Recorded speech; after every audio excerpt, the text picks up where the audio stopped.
Bonjour à tous, voici le Acer Z110 Duo, le petit smartphone dual SIM de Acer.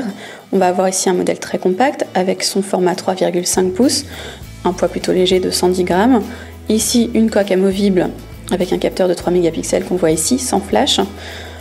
2 ports pour carte SIM évidemment et un port pour carte micro SD pour étendre la mémoire interne puisqu'elle est limitée à 512 mégas.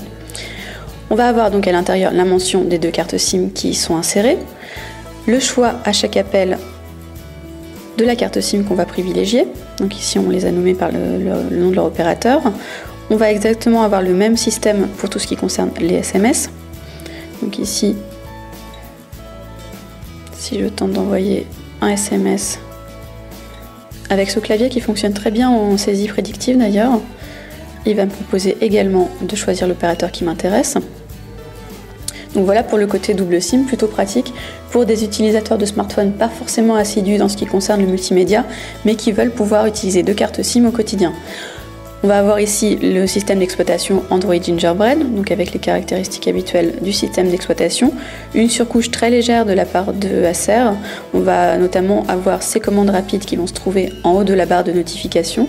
Donc en basculant sur le côté, on va avoir le reste des commandes. Donc voilà pour la surcouche Acer.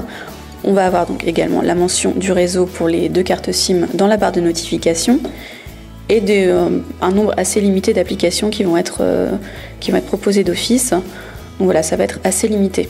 L'ensemble fonctionne plutôt bien puisqu'on va avoir un processeur de 1 GHz à l'intérieur. Rien de mirobolant effectivement avec ses 512 mégas de RAM. Mais cependant, pour ce type de smartphone, ça suffit à avoir une utilisation plutôt correcte. Pour notre part, on n'a pas rencontré particulièrement de bugs. La définition est de 320 par 480 pixels, pas énorme certes, mais suffisant également pour une expérience à peu près correcte. Effectivement, il faudra beaucoup zoomer dans le navigateur, mais bon, c'est pas sa vocation principale, donc ça reste raisonnable. Donc ici, en 3G, ça s'ouvre plutôt vite. Le pinch to zoom fonctionne plutôt bien. Donc l'expérience est plutôt agréable sur ce type de téléphone qui est assez réactif, malgré son petit prix puisqu'on le trouve à 99 € à peu près. Donc voilà les options habituelles de Gingerbread. A priori pas de mise à jour prévue pour ce téléphone donc qui a été proposé d'emblée sous cette version d'Android plutôt pour des raisons de coût. Donc il faudra s'en contenter, mais il ne se destine pas à des adeptes de technologie, donc ça devrait a priori être suffisant. Si on regarde ce qui concerne la musique, on va avoir l'application de base d'Android, donc Google Play Music. Voilà, ici avec la présentation habituelle, donc rien de très original. Un son assez correct, il ne faudra pas pousser à fond le haut-parleur. Des écouteurs à changer également si on veut vraiment écouter de la musique, ça restera vraiment du basique pour ce côté musical. Pour la photo, pas beaucoup mieux puisqu'on va avoir ici un capteur de 3 mégapixels. Sans flash ni autofocus, on ne peut pas avoir de miracle au niveau des résultats. Si je vous montre ce que ça donne,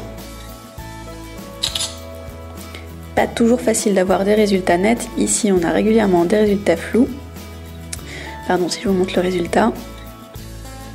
Bon, il va falloir se concentrer un petit peu pour ne pas bouger. Sinon, on risque d'avoir des résultats un petit peu moyens. Plutôt en extérieur, donc pour avoir de bons résultats, plutôt qu'en intérieur, quand la lumière est un petit peu limitée.